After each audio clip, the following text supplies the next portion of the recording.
Hello, and welcome to another episode of the Dealer Talk Podcast. This is your host, Herb Anderson. Thank you so much for tuning in. Today's guest is Mr. Damon Egan, and we're going to be talking about fixed operations, but a couple of things that we haven't really covered. We're going to get in deep into the digital strategy for fixed ops, and then we're also going to talk about change. I'm very excited to have Damon on the show. We had a really good conversation last week, and I think this is going to be a good session, man. How you doing, dude? I'm doing absolutely fantastic, Herb. How are you? I'm doing great, dude. It's great to have you on the show. I'm excited to have a conversation with you and be able to pick your brain and leave some insights for the audience. So, first question I ask everybody is just to give us a little bit of a recap so we can kind of establish your experience. Well, I've been in the fixed operations side of car dealerships for about 15 years now. Previous to that, I was actually in the sales side and in the finance side. So kind of done just about every job except sweep the parking lot at a dealership. Right on. In my tenure, I've had my own shop, worked at a few dealerships. My job really is to bring change and to turn around dealerships to make them not only profitable, but to basically take everything that we can do and flip it on its head and make the department better by using latest technology and different processes. Right on, man. And so, just to kind of get an idea of your current situation, can you tell us a little bit about the dealer that you're in right now? Like, you don't have to name names, but maybe size of staff, that sort of deal. Sure. Yeah. I work for a domestic store, Ford store in Western Canada, largest Ford store in Western Canada. We have 50 bays. We've got over 40 technicians. We are going to get really close to that $10 million labor sales this year. So big operation. Yeah, that's amazing, man. That's awesome. So kind of kicking things off here, let's talk about change, man. So, and we kind of had a little bit of a conversation about this last week, but I'd like to kind of dig a little bit deeper and just kind of explore that. But you mentioned about some of the struggles and challenges you had when you got into that role.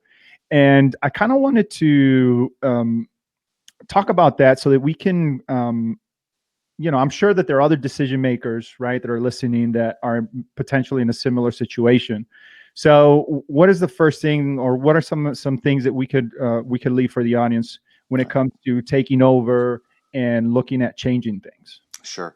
Well, again, because it's such a big operation that Right. that we run, you really kind of have to get a lay of the land, see what everybody's doing, where the breakdowns in process are, where the breakdowns in communication are, and then start to form a plan from there.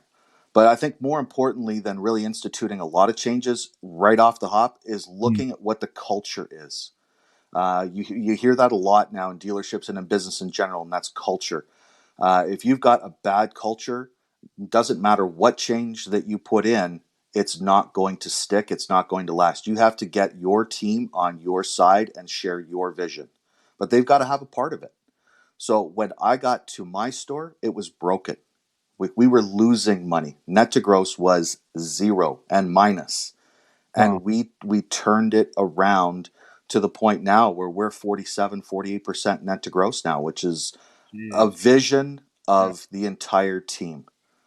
A lot of times we see guys either do one of two things. It's one, they go in, mandate all their changes with an iron fist, people leave, and then it just becomes a toxic culture, or they subscribe to the theory of, we've always done it that way. Those words cannot be said in our store.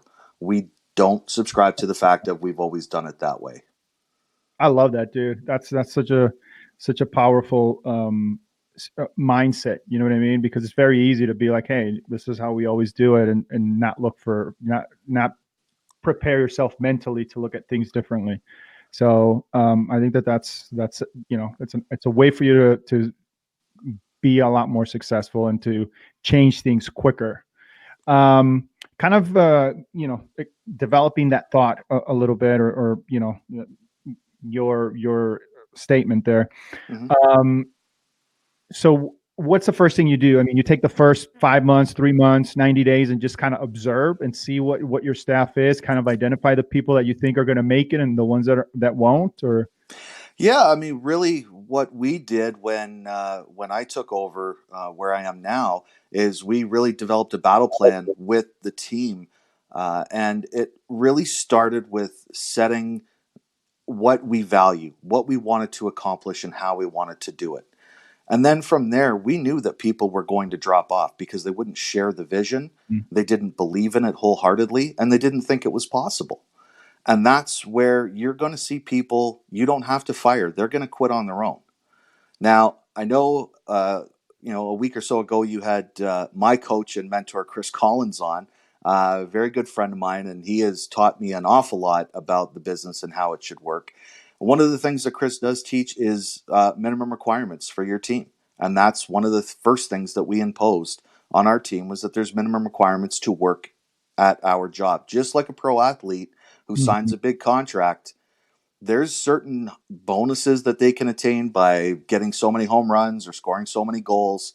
And we do the same thing. And if you aren't prepared to hit those minimum requirements, then we can't have you on our team. I mean, for us, we look at it like we're the New York Yankees of the automotive service side, Yeah.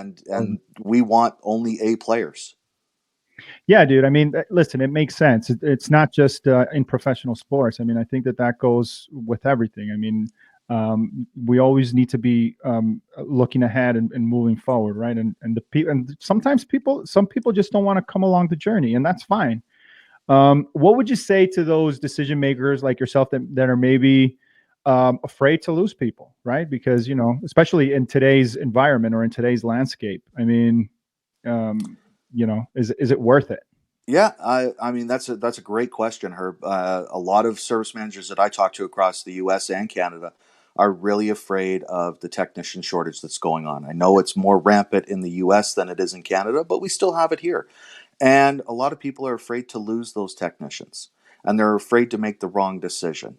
And one of the things that the dealer principal that I work for told me when I first got there, my very first day, is he said, don't be afraid to fail.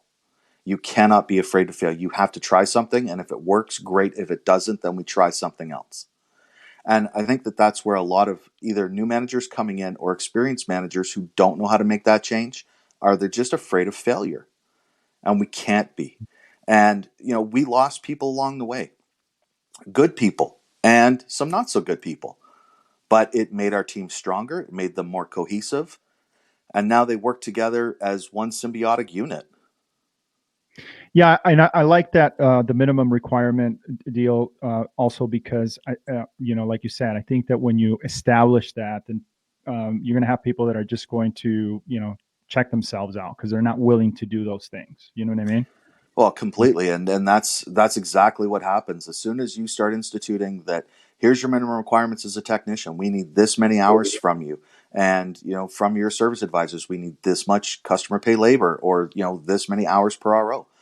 They either want to change or they don't want to change, and if they don't want to change, they're going to check out and cut themselves loose regardless.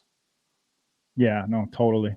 So, okay, so once that's done, right, then what's the next thing? Do you look at P&L? You look at the the financials and figure out the areas of opportunity, or what would be the next thing you? Absolutely, absolutely, and any service manager that either doesn't know how to read a financial statement or doesn't get one, you need to ask your GM or your dealer principal to walk you through it. You need to know the numbers in your department. Too Absolutely. many times I see pay plans that are convoluted, that basically service managers or service advisors don't understand. You need an abacus to figure out some of these pay plans, and they don't know what they're going to get paid because they don't know the numbers.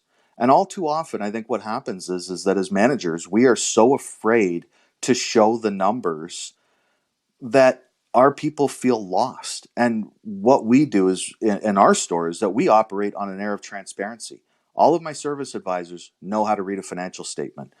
At any time, anybody can walk into my office. I have a gigantic 8-foot whiteboard in my office that has all the numbers from last year, this year, where we're trending, all the numbers, net to gross, everything. So everybody knows what the dealership's doing, so that way there's no surprises. Now, do you make that available, like I said, to your ASM so that they can get into the numbers as well, or is that on a need to know basis? No, How do you? everybody in our department knows the numbers. You can go to any one of my service advisors and they can tell you what our net to gross is, Wow.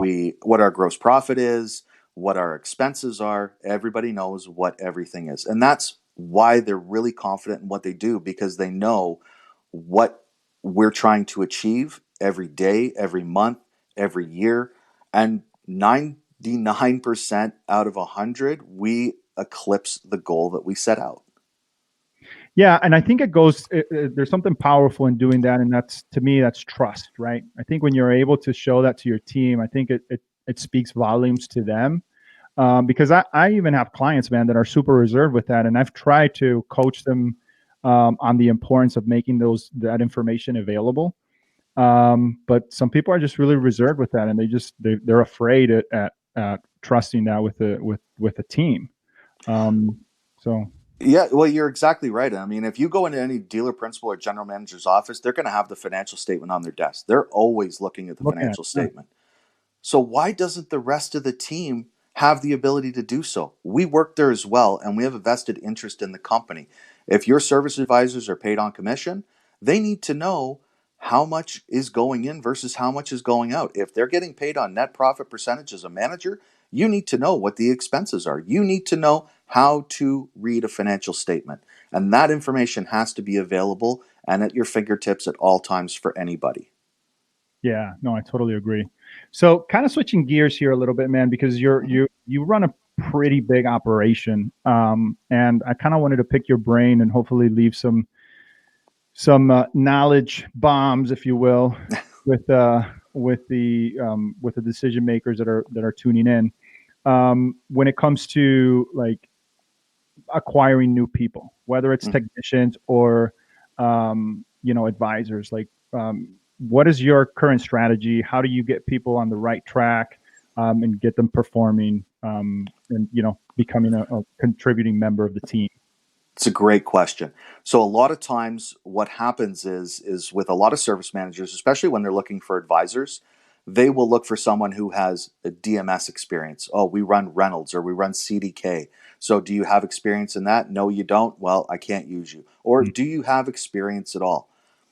You know, probably some of my best advisors that I've had throughout my career have no automotive experience or knowledge. Yeah. I just finished reading a book about the Apple experience, and Apple doesn't hire techies to work in their stores. They hire a lot of teachers because that's their job is to teach when they're in the store.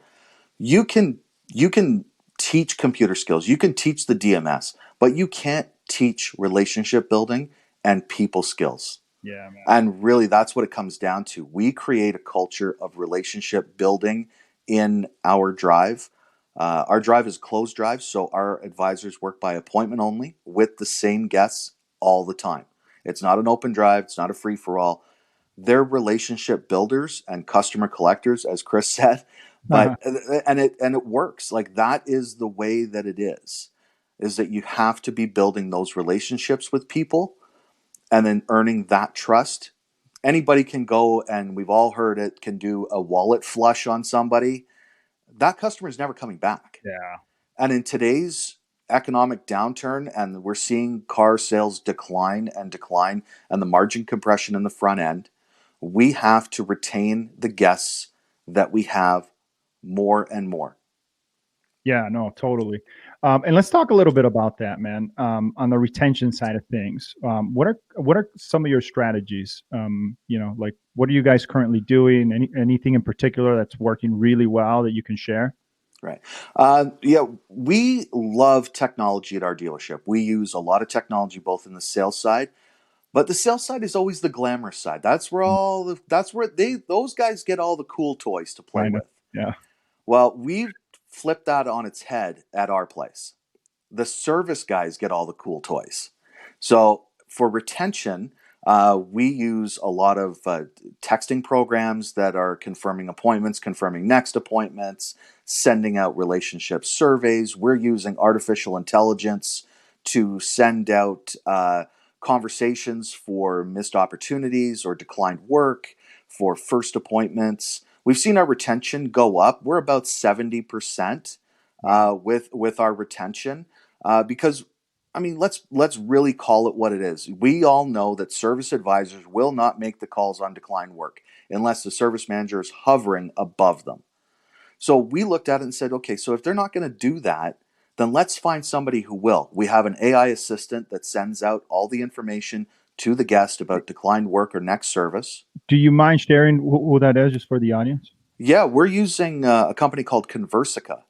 Oh, Uh, yeah, very familiar. yeah, it's absolutely fantastic. In the year and a half we've been using it, we've closed over 2,000 ROs for well over $100,000 of labor sales, and All that's decline? just all declined work. Wow. Okay, that's awesome. That's a great And tip, man. yeah, and our artificial assistant, strangely enough, doesn't take a day off, is never sick. Like, go figure how that happens. That's awesome. So, I mean, that's one thing that we use. Um, we are just actually next week we are instituting automated service assistants. So when you call in, you can book your service either online or on the phone with an automated service attendant who actually bumps into our scheduler and can schedule everything, including all the services that you need. We'll make service recommendations, ask you if you need shuttle or rental, and then let you know of your appointment time, send a text to confirm it, and then sends an email to the advisor that it's going to let them know that this guest is coming in. Wow, that's amazing. I always get nervous, man, when I hear AI in the automotive industry because I look at and I can't remember. I was having a conversation with somebody in a digital dealer, and I can't, I'm going to steal their thought here for a moment, but they were talking about Amazon and how they haven't perfected the AI game, right? And then how a lot of these companies or vendors now in our space are talking about AI this, AI that, and it's like, dude, if somebody like Amazon hasn't gotten that figured out, I mean, I'd be really hesitant. Yeah, and we were hesitant as well until we actually saw it in action. We've seen the Conversica model work with a number of different dealerships before we got on, and wanted to see what it was like. And this program is so intuitive. And we actually named our assistant Rebecca. She has had dates. She's had offers for dates. She's had people bring her flowers. Yeah, so it's very, very intuitive, and it's a very low pressure, very informative set of emails that go out, which actually has the machine learning built into it. So Rebecca can actually have a conversation with somebody via email and answer any questions. But if the conversation gets too hard, then one of our appointment coordinators can jump in and take over the role of Rebecca to answer those questions. So while yes, it's not completely perfect, it Right. is a lot better than it used to be. Or then nothing, right? Because a lot of, like I said, a lot of the ASMs are just not going to take the time to do that. So, No, um, I mean we know that our service advisors, and it doesn't matter if it's my store or somebody else's store or whatever store, they don't have the time because yeah, a lot of times they see that service advisors are writing 20, 25, 30 ROs a day. And that's just crazy. How can they do their job effectively and build relationships when they're writing that many ROs? It's a complete cattle call. Just herd them in, herd them out. Once we stop doing that at our store, our advisors only write between 12 and 15 ROs a day. And so, because they can build the relationship and because they have that time, they're writing it over 3 hours a copy. yeah, yeah. No, it makes sense. I mean, you got to take the time to. That's why I'm so scared about the kiosk. And we had David Foy on the program. Shout out to him.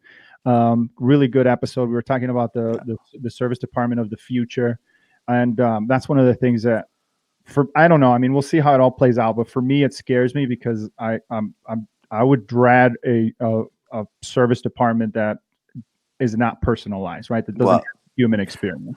I mean, those kiosks. There is a certain Japanese manufacturer that did a study, and the service advisors at their dealerships are averaging 1.1 hours per RO.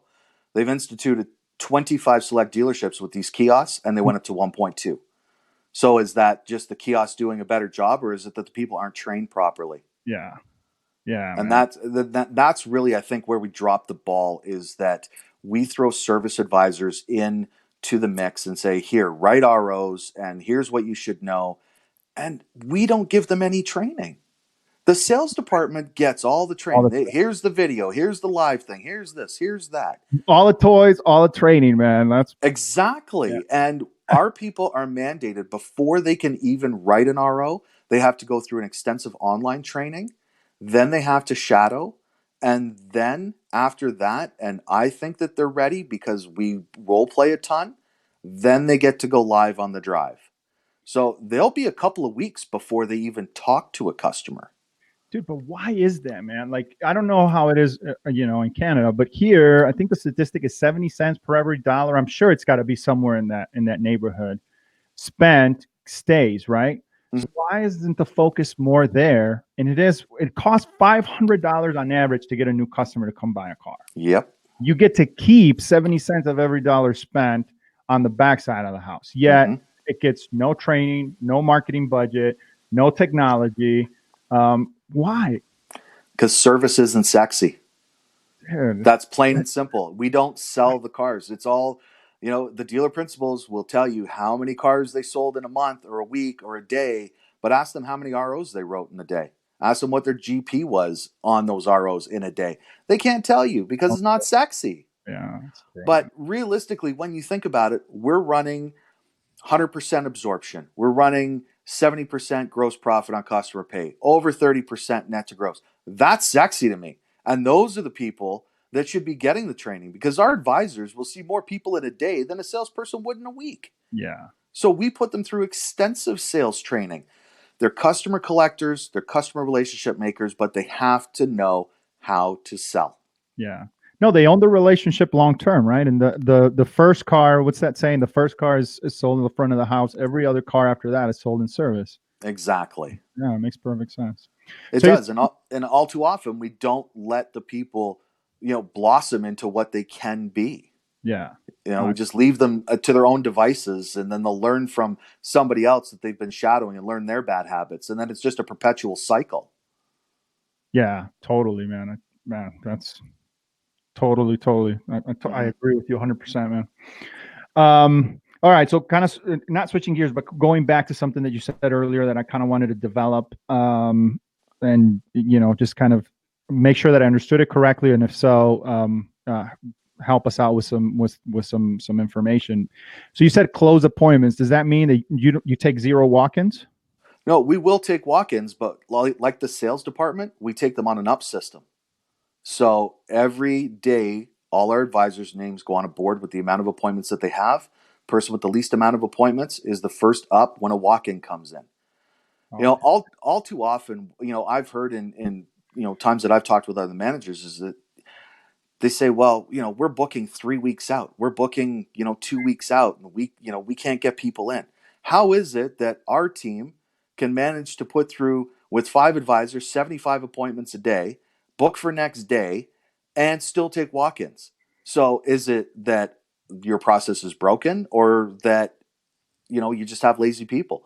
To me, it's the process is broken. Yeah. So in that way, I mean, it's obviously working for you guys because you instituted and you're maintaining it, right? Well, I mean, like anything, what you have to do is you've got to be vigilant and diligent with your process. We guard our processes very, very, very closely. We don't allow any exceptions or any deviations to our process because that's when you start to get hiccups in the system.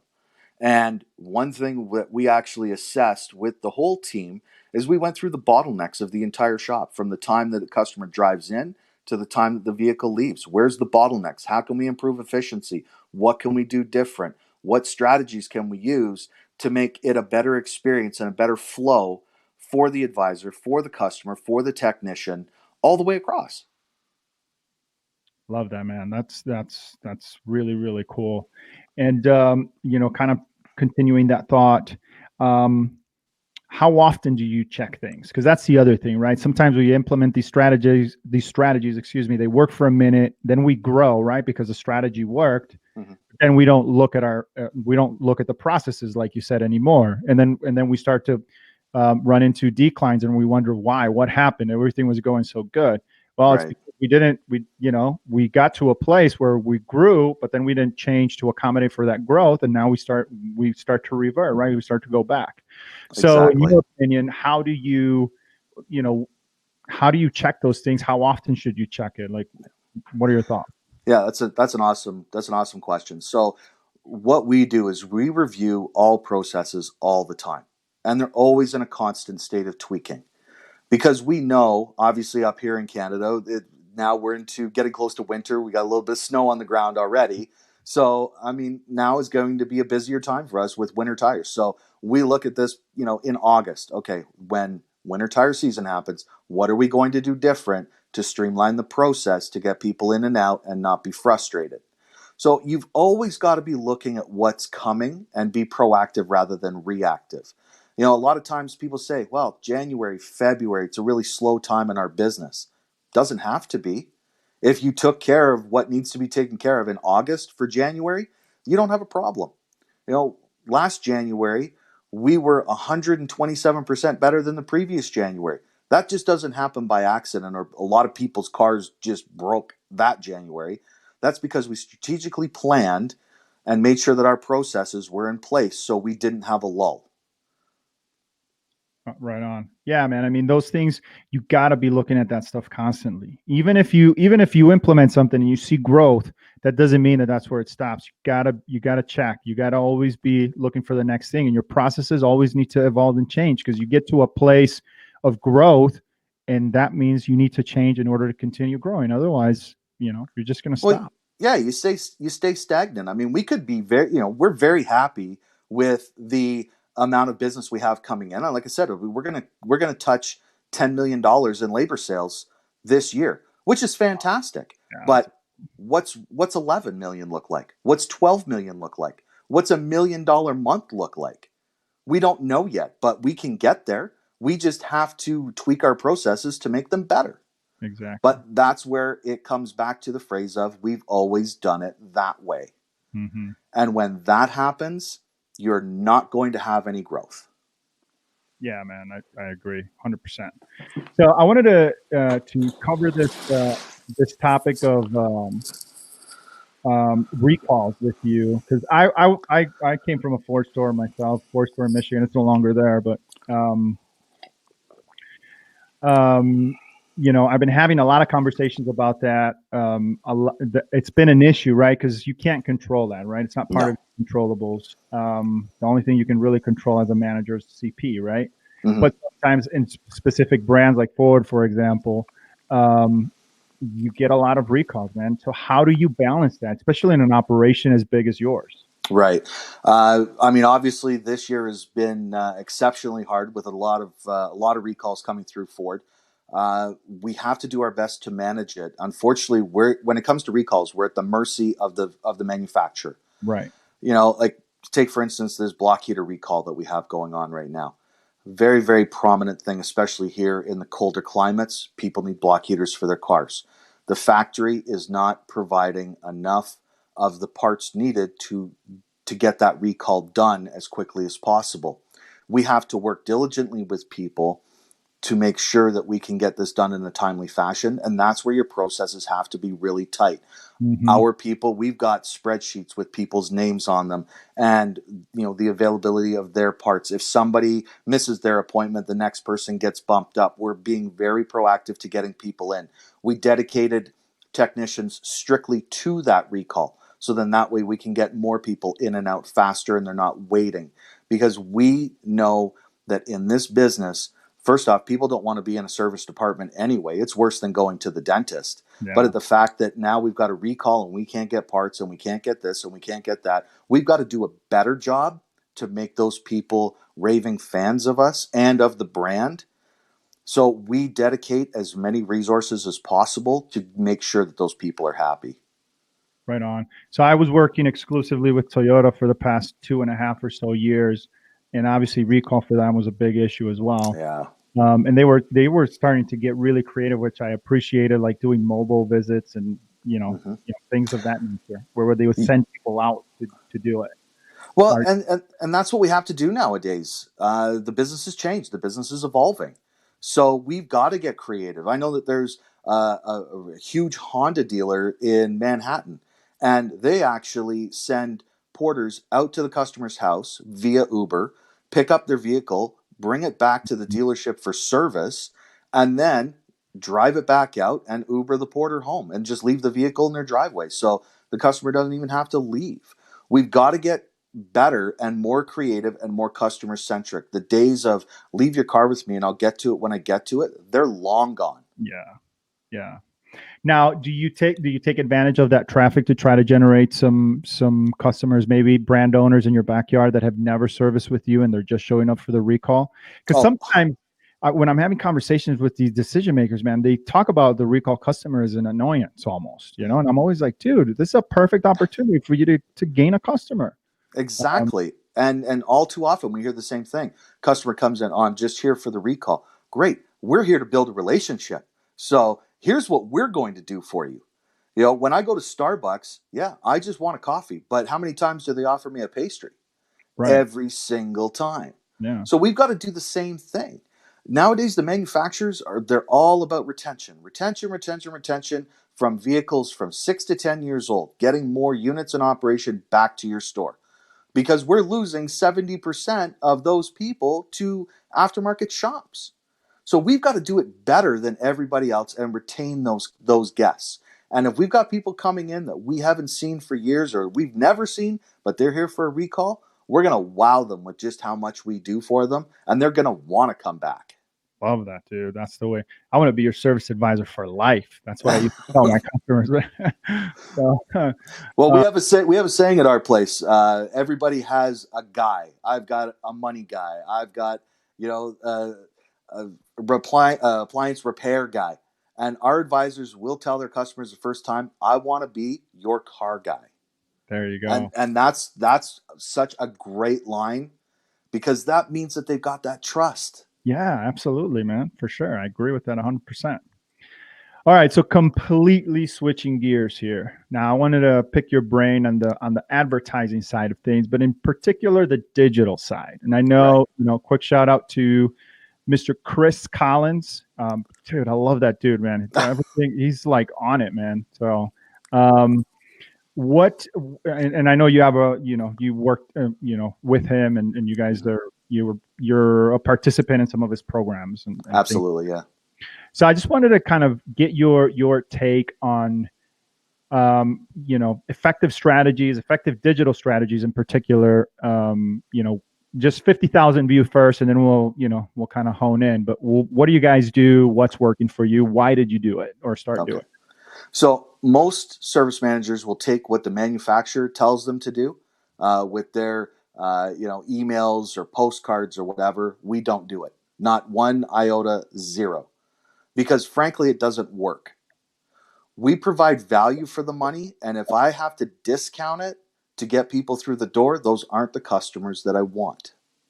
So we take a completely different scope on this. You probably, if you've talked to any sales manager, GSM, or GM, they're going to tell you all about their digital strategy and Hmm. how they will geofence their customers through Facebook or Instagram. So, why doesn't the service department do that? And Yeah, why don't we as managers know how to do it? So love it. that's what we started. We've actually jumped in front of the sales department because we use our YouTube channel to advertise and promote not only the services that we provide, but also they get to talk to the real people, the people that work at the dealership. We've just done a whole string of how-to videos Yes. on YouTube, and that links them back to our website. And there's no coupons on there. Go figure, no coupons. Plus, not to mention, there's a organic boost for doing that. Just among the branding of it in itself, right? So Absolutely.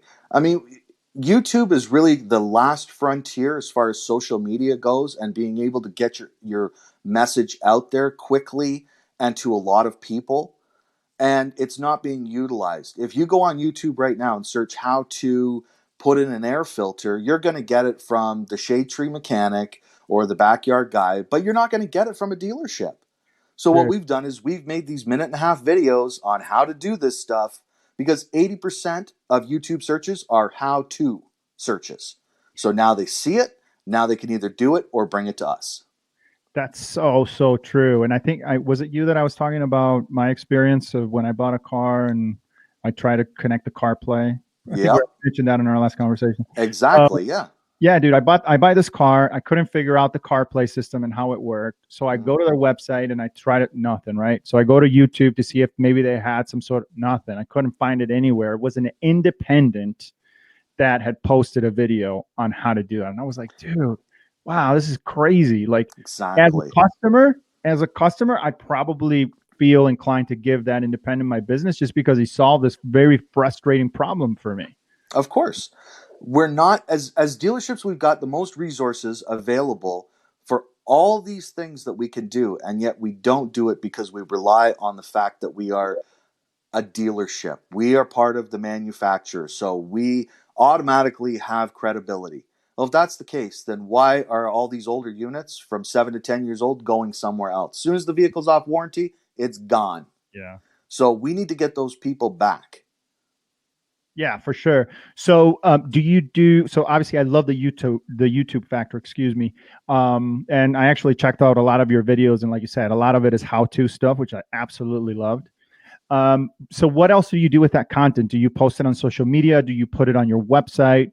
Like what like, and who does it? Do you pay a company, or are you letting your people do it internally? So we actually have two digital marketing managers at our dealership, and that's all they do is produce the content and they lay it across the platforms. And Right. everything that we do always comes back to our website and our landing pages for service, sales, parts, whatever. So our content between Instagram, Facebook, Twitter, YouTube is all very congruent to one another. It is all organic across all platforms, so the message isn't the same, because that's unfortunately a lot of times what happens when I guess inexperienced people get into the digital marketing side. They think one idea is good for one idea is good for another, and there's no synergy in between the platforms. And there has to be, the message has to be the same. Really think about it. If you look at a political party when they're running for office, the messages are all the same across all the platforms because they want to get the one common message out. So if we look at our marketing strategy like that, it's a winner. It's already been proven. It's tried, tested, and true. So why mess with the magic formula? Yeah, no, for sure. Now, for decision makers that are maybe considering digital, right, for their service department, um, what I mean, do you have a strategy like, you do digital, you do SEO, SEM, you do, I mean, not digital, display, SEO, SEM, social media? Do you just use one? Because for me, and this is actually a video series that I've been doing on LinkedIn, because every time I talk to decision makers, especially in the service side of things, about a digital strategy, it's always pay per click, pay per click, pay per click, pay per click. That is not a strategy. It's a component, it's an element, but it's not a strategy, right? So Exactly. what, do you have a specific strategy that's been working for you, or are you just using maybe YouTube and social media and combining those, or like So what's your we use a combination, but definitely our search engine optimization, we want to get to number one. So when you click yeah, on, that's good. air filter in, whatever city, we want to be number one. And we want to be number one in everything that we do. So we're very, very cautious and we strategize very closely on the hashtags we use and on the content and the verbiage because we want it across all the platforms. I mean, let's be honest. I don't know about you, but I know I don't check my email every day anymore. I check my text messages. Yes. So if I can push to text when some of my customers are in my area, geofenced into like a 10-mile radius, and I can push SMS to them, I mean, that's a great idea. Nobody does it because we're afraid of it. We don't know how. But you know what? There's lots of platforms out there to do this. So yeah, we want to be number one on Google. We want to have the most views. We want to have the most followers on Instagram. You've got to be ahead of the curve. And especially in the service side, nobody uses these platforms. They're Yes. all stuck on coupons and Mailer. postcards. Yeah. Yeah. Do you guys do any traditional? I mean, do you do a mailer? I've had a lot of success with mailers. Yeah. So, I don't do any of it. We've actually surveyed our guests. How do you prefer to be contacted? If you got this in the mail, would you keep it? What do you do when you get postcards from businesses in your mailbox? And 9 times out of 10, it's throw them in the garbage or throw them in the recycling. Like, I don't understand the point. We can get our message out better, quicker, faster by using the digital platforms rather than using conventional mailouts. yeah, no, I agree in a sense. So I think that mailers have a digital component in today's age, and that's the audience selection. Mm-hmm. The days of sending 10,000 pieces and all that, those days are long gone. But Oh yeah. if you have 1,000 customers that are their 8 month is next month, 8 month with no visits, then I would Mm-hmm. put something together for those folks and send it, and it'll cost you, if you send 1,000 pieces, it'll cost you less than, I don't know, $1,000 to put that in front of those folks, and it's a physical form.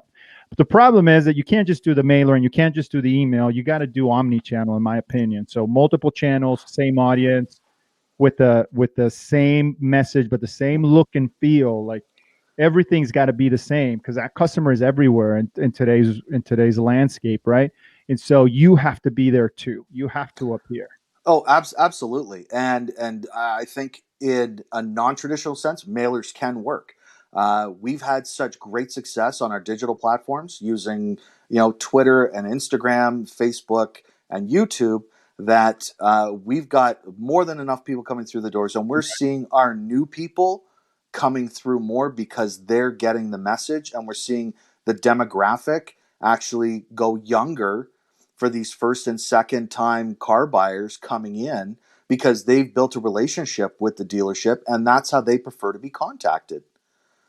We see that a lot. I mean, our texting programs will send out appointment confirmations and surveys out directly through there. When they make an appointment, it'll send a text to confirm the appointment. I mean, those are what we use nowadays because that is the way that the generations are going. Yeah, no, yeah, you definitely got to adjust, right? And it's only going to get more and more um, digitally focused, if you will, if that's even a way to say it. But Yeah. as time goes on, right? So you got to get on the game. You got to get ahead of the game now. Like I'm foreseeing Alexa voice communication type deals coming soon. So I'm telling all my clients they need to start learning that technology now, so that when that becomes a thing, you're versed and you know what to do with that. Well, you absolutely have to. You've got to be aware of what's coming, and just the same as even let's go back 10 years when hybrids really started to come into vogue, and we had technicians that wanted no part of it because it was a passing fad. Like Yeah, this is the same thing. Is that we've got to be on the precipice of what's coming next because nowadays our phones are connected to our email, to our lives, to our camera, to our car, and we've got to know how to best reach our guests with the technology that we have. totally. So I envision, the days where you wake up, you're, the making breakfast or something, and then you're just like, Alexa, I need an oil change. Give me some options or something to that effect. And then, nobody's going to stand there and listen to 10, 20 different options. They'll probably listen to three, Mm-hmm. right? And everything's going to be sorted as in best offer and going all the way down. So whoever gets the top three, man, those are the ones that are going to get the deal, and everybody else is just going to be left out. That's my vision of it, but we'll see how it Yeah, develops. and Herb, you're entirely right. I mean, when you ask Siri for an oil change, she gives you the top three places closest to you. Yeah. So we've got to be on top there. We've got to be number one because nowadays, I mean, 2 years ago, 3 years ago, I didn't think of just walking into my house, talking to a little circle, and my lights came on, and my door unlocked, and like all this stuff. And now all of a sudden, this is what's going on. This is the world that we live in. So we, as dealers and as managers, have to get on that bus and live with the technology and learn how to use it for your own benefit for your business. Totally agree, man. Dude, it's been so awesome to have this conversation with you. Thank you so much. I know it's a Saturday. Thanks for making time. I really appreciate it. I think Anytime. a lot of valuable information here, so I'm excited to share this episode. I want to give you a moment to tell us about anything that you got coming up. If you have any speaking engagements, I know that you're doing a lot of that. You've been hitting the circles, talking, or the service, the fixed Yeah. operation circles. If you're doing any live segments, anything where people can get in touch with you and get some of your content. Yeah, absolutely. November 22nd, I'm going to be in New Jersey at Ted Ng's Fixed Ops Roundtable. I'll be one of the featured speakers there. I'm really hoping to have El Patron call me so I can speak at his Growth Con in Miami in December. So if you're watching El Patron, just call me. Shout out, man. That guy is a wild man, but see, Yeah, that is a guy who is using social media platforms to get his message out. dude, Really, really important. for sure. No question. I just recently did automotive training news with Richie Bello.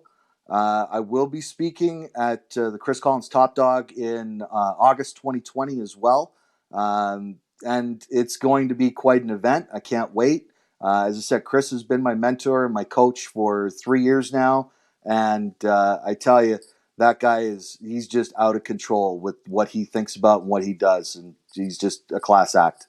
Yeah, man, he's definitely one of those top people in the industry for sure, man. He's got a ton of experience too, man. So he's somebody that you definitely want to learn from. Well, and one thing that I see in this business is that as managers, because we are so afraid to fail, we don't ask for help. And we don't ask for help from other managers. Maybe it's a different brand, maybe it's a different state or a different city or even a different country. And we are afraid to ask for help because we don't want to look like we don't know what we're doing. Man, if I didn't ask for help, I wouldn't be where I am now. And you have to always ask for help. And I tell people from the first time I meet them, if I've known them 20 years, here's my phone number, here's my cell number, here's my office number, my email. Call me, talk to me. If you've got a problem, I'm always willing to listen and to help. And it's amazing. Some people do, and they just rise to the occasion. And the people that don't, they just are always doing it that way. Right on, man.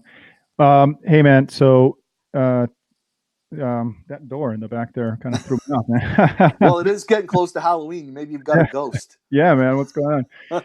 So um, there's one question I ask everybody that comes on the show, and that question is, where do you see the automotive industry headed in the next 5 years, and why? I was pondering this question earlier because I knew it was coming. So I know that you guys see it a lot more in the US than we do here in Canada, but I really see the industry going to manufacturer, going direct to consumer. The vertical retailing platform, the manufacturers will, I think, definitely go that way. We're already seeing it with Tesla. We're seeing it with subscription services. And the dealerships are going to basically be delivery portals for customers getting their cars. And that's where the service department has to play a bigger role because that's where the money's going to be coming from. We see it more and more that the wholesaling system is going by the wayside and the vertical retail system is coming up where the manufacturer is selling directly. You think you think directly? I really believe it. I know that some of the manufacturers tried it 10, 15 years ago and it failed miserably.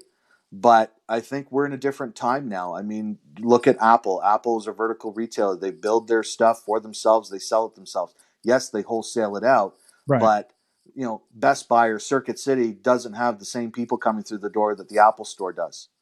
Lululemon is another great example. They're a vertical retailer. They don't wholesale anything. So why can they charge premiums on their pieces? Because they're in charge of their margins. They're not wholesaling to somebody else. And I really think that for customer convenience, that's what's going to happen. Everybody knows that everybody hates buying a car. They're doing all their research online now. They're walking in saying, I want this stock number. Here's my down payment. And this is the payment that I want. It's no negotiation. It's no upselling. It's no nothing. And I think that that's the way that it's going. Yeah. I mean, it's definitely an interesting time for sure, man. If nothing else, I mean, if we get to a point where we have driverless, completely autonomous vehicles, I think that in itself is going to be an interesting dynamic. Where I just foresee cars showing up with nobody in them, and Yeah, I mean it is going to come. Is the infrastructure there? No, the dealer principal at our store was having a conversation with one of the higher ups at Ford, and I think his quote was, "I'll be in a box before autonomous cars are on the road." So, I mean, I don't think it's there. I think it's coming, yeah, and it's exciting technology, for and I sure. think we've got to do a better job in our industry to train our people to be aware and know how to deal with those vehicles, because it's not like fixing an 85 Chevette. It's a totally different ballgame. Yeah, for sure. Damon Egan, everybody. Hey, man, thank you so much for being on the show. I truly appreciate it. This has been an awesome, awesome conversation. We're gonna put in the show notes all your events where people can check you out. So make sure to go to the show notes to look at that. And dude, that's all the time we have. Thank you, everybody, for tuning in. If you like this episode, please make sure to share it. Share this podcast with anybody that can benefit from the information, so that they can take that back to the dealership and implement it their day to day. That's all we got Perfect. for today. It's been an absolute blast. Thank you, my brother. Thanks, man. Thanks, everybody. And as usual, we'll talk later.